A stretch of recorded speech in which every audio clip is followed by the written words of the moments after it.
Gracias por seguir con nosotros aquí en Activando la Mañana. Un tema muy interesante para todos aquellos que son padres es la pubertad.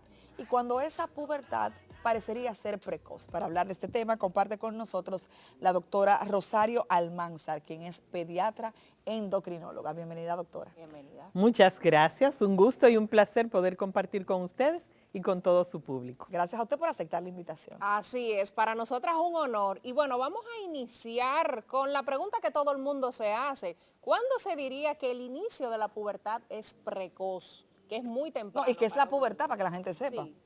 Sí, eso es interesante. Vamos a hablar qué es lo fisiológico Claro. y ya de ahí vamos a saber cuándo es patológico, cuándo no es normal. La pubertad es el proceso de cambios que ocurren en el ser humano, en el individuo, en un proceso de transición de pasar a la niñez a la adultez, donde se produce la maduración de todos nuestros sistemas, incluyendo y sobre todo los del sistema reproductor, que inician el proceso de maduración. Eso significa, cuando hablamos de maduración, de que comienzan a cambiar y adquirir funciones que antes estaban dormidas. Entonces, por ejemplo, el ovario estaba ahí, los pechos estaban ahí en las chicas, pero estaban dormiditas hasta que inicia ese proceso, como que el cerebro dice, aquí arrancamos, y entonces vienen esas hormonas y comienzan esos cambios. Pero esos cambios no solamente son físicos, también son en comportamiento, porque el cerebro se impregna de esas hormonas y se modifica. Es como que comienza a ver la vida del mundo mágico en que vivía, allá un mundo más real y a tener gustos y preferencias más específicas. ¿A qué edad inicia la pubertad y a qué edad también inicia la pubertad precoz? O si no hay una edad para iniciarla. Sí, claro que sí. Lo fisiológico, o sea, lo normal, como debe de ser, en las niñas, el proceso de inicio va entre los 8 y los 15 años. Hay un rango de inicio. Y en los varones, entre los 9 y los 16, un poquito más tarde que las chicas. Ahora, si una chica en estos tiempos llega a los 13 años y no tiene ningún dato, o sea, no ha iniciado ni siquiera el crecimiento de los pechos, no hay vellitos, uno lo estudia, pero todavía tiene el tiempo porque eso puede aparecer más tardío, depende mucho de la genética. ¿En los chicos igual?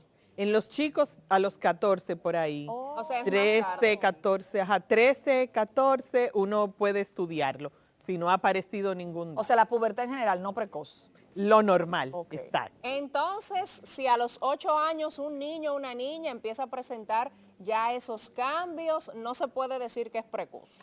Recuerda que los chicos y las chicas son diferentes. Oh, sí, sí. Las niñas Vamos a a los decir una 8. niña, sí. Por ejemplo, una niña que comience a los 8 años a tener crecimiento mamario no se considera patológico, está en el proceso. Ahora, atentos mamá, si ese crecimiento va muy rápido, ya eso no es típico. Entonces hay que darle seguimiento a ese periodo en específico. Y en el varón, pues si es antes de los 9, pues ya hablamos de precoz. Bueno, y si de repente, vamos a ponerlo, de hecho, algo que estábamos hablando detrás de cámaras, que una niña a los 7 años ya debe usar desodorante, ¿eso forma parte de este proceso o tiene que ver con otra cosa? Muy interesante pregunta. Y es una pregunta que les pasa a muchos papás en los últimos tiempos, incluso antes, niña de 3, de 4, ¿En de serio? 5, Sí, que sudaban. que tienen un olor muy fuerte. Como si fueran adultos. Sí, eso nosotros le llamamos bromohidrosis porque ese como es el nombre que en medicina le decimos. Pero ese olorcito medio fuertito, que ya ustedes saben cómo le dicen vulgarmente, coloquialmente, sí, tiene que ver varios factores.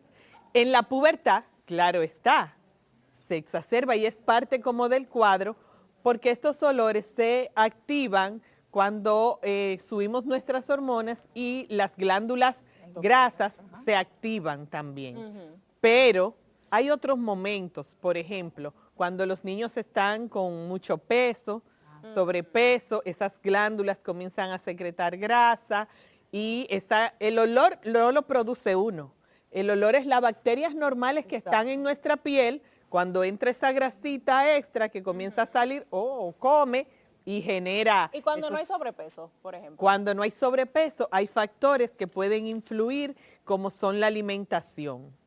Nuestra alimentación muy condimentada, muy artificial, eso va a generar que produzcamos, que liberemos esos químicos también, y las bacterias pues hacen vida con eso y generan esos olorcitos. Doctora, yo he escuchado que la pubertad precoz se puede dividir entre central y periférica. Exacto. ¿A qué se refiere? Miren, cuando dice que es central, significa que el eje comenzó acá arriba, como debe de comenzar normal, en nuestra cabeza, en una parte de nuestro cerebro que se llama hipotálamo. Sí. Ese es el que dice, llegó la La hora. glándula central, el hipotálamo. Ay, muy importante, que tiene que ver con nuestro comportamiento, con el apetito, cómo nos sentimos y todos esos procesos básicos de cambio. Entonces, cuando comienza ahí, antes de los 8 en las niñas y antes de los 9 en el varón, es precoz. Causas que pueden afectar ahí, muchísimas. Pueden haber lesiones como tumores, por ejemplo, pueden estar dadas por traumas, por ejemplo. Cuando digo trauma no fue que se dio un susto, sino un golpe, una lesión, un accidente, una infección a nivel del cerebro, por ejemplo, una meningitis, todo eso puede generarlo. O niños que nacieron con alguna condición o se presentó una de esas condiciones en el camino que afectaran el sistema nervioso central. Y la periférica es cuando comienza, no de donde inicia, sino por otras vías. Dentro de la más frecuente es que arriba de los riñones tenemos unas glandulitas Sí. que se llaman suprarrenales, que ellas regulan muchas cosas, pero también producen hormonas. Ajá. Y cuando ellas están disreguladas, afectadas, ya sea por una condición genética, pues tienden a producir esas hormonas y destapan. Esa es una de las tantas. Sí, entonces en el caso, por ejemplo, de las hembras, algo que dicen no necesariamente los profesionales de salud, pero he escuchado decir que, por ejemplo, cuando ven su periodo muy temprano, entonces su menopausia también va a ser temprano. ¿Eso es cierto? Hay una relación porque nosotras venimos desde que nosotras estamos en la barriga de nuestra mamá, en el embarazo ya las hembras tenemos todos los óvulos que vamos a tener y si usted comenzó a liberar temprano, pues temprano va a acabar, ¿verdad? Doctora, ¿cómo se diagnostica la pubertad precoz? O sea, para ese padre que está viendo el programa, ¿cómo saber si su hijo tiene una pubertad precoz, si va normal? ¿Cuál es el diagnóstico? Muy bien, ¿cómo se hace? Pues miren, cuando usted está notando que hay cambios, que hay una aceleración en el proceso de desarrollo de su hijo, no espere, vaya a su pediatra lo va a orientar luego que haga un examen físico, puede mandarle a hacer un perfil de las hormonas que tienen que ver con el desarrollo y lo envía hacia el endocrinólogo pediatra, que hará estas investigaciones del lugar, así como usted mismo preguntó. Investigamos central, periférica y vamos a ver de dónde originó este proceso. Pero quiero avanzar que en la mayoría de las niñas existe el diagnóstico de lo que se llama indeterminado, que no sabemos por qué arrancó. ¿Por qué arrancó? No así en el varón.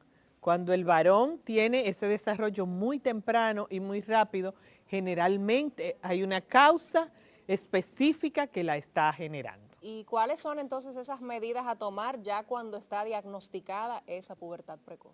Bien, en nuestro país tenemos el Programa Nacional para Pubertad Precoz, lo tenemos unido hacia Promese. Qué bien. Y se lee los médicos, los hospitales, dentro de las unidades O de sea, que están endocrinología, dando los medicamentos, lo que usted dice. se les da Pero gratuitamente. mira, muy bien, Muy estoy interesante. sorprendido. Un saludo para Adolfo. Sí. Qué bien, qué bueno. Qué Entonces bien. ya es un programa que tiene bastante tiempo.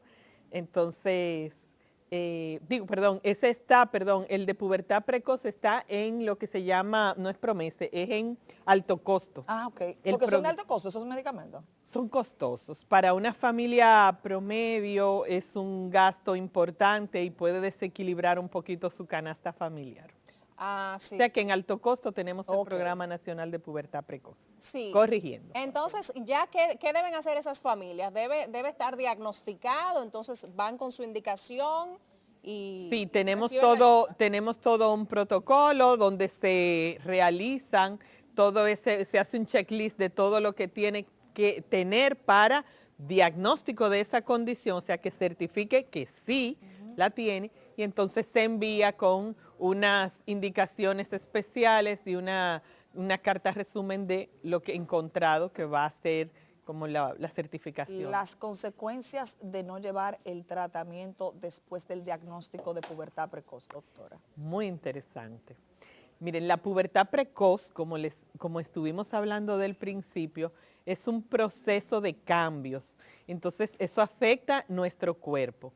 Si no le ponemos nada, lo primero es que tenemos que averiguar la causa, qué lo causó, porque si hay una condición intracraneal, una lesión que puede ser tratada, es penoso que un paciente llegue a condiciones de gravedad por no haberse manejado, no haberse investigado.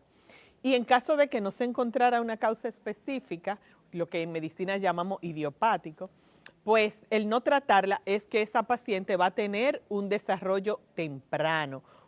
Eso implica la menstruación de manera muy temprana. Y a futuro, y no muy lejano, tiene más riesgos. ¿Por qué? Porque estas niñas tienen cambios físicos, pero su mente no está madurada. Claro. Entonces son de mayor riesgo para abusos, para embarazos tempranos. A largo plazo también pueden tener algo que ustedes mencionaron ahorita sobre esa menopausia también temprana, tienen mayor riesgo de cáncer, mayor riesgo, sí, hay muchos riesgos a largo plazo que afectan a ese individuo y mayor riesgo de depresión, o sea, en el área psicológica también hay muchas afecciones y la física, bueno, y puede comprometerse su talla futura también. Sí, claro. Sí, entonces, pero ya luego de que inicia el tratamiento, estos niños deben ser monitoreados cada qué tiempo. Muy bien. Cuando iniciamos las terapias, nosotros evaluamos a nuestros pacientes cada 3 meses para ver cómo va evolucionando, ver sus medidas, su crecimiento, el desarrollo se frena completamente, que es lo que buscamos, y mejorar toda esta parte cognitiva también y de irle explicando cómo se van a ir procediendo los cambios. Y se retira cuando ya es fisiológico que ocurra. Exacto. Pues doctora, de verdad estamos muy agradecidas nosotras y yo sé que también el público televidente porque tenemos que estar alerta nosotros, pues los padres, las madres, con nuestros niños. Muchísimas gracias por la Gracias, visita. doctora.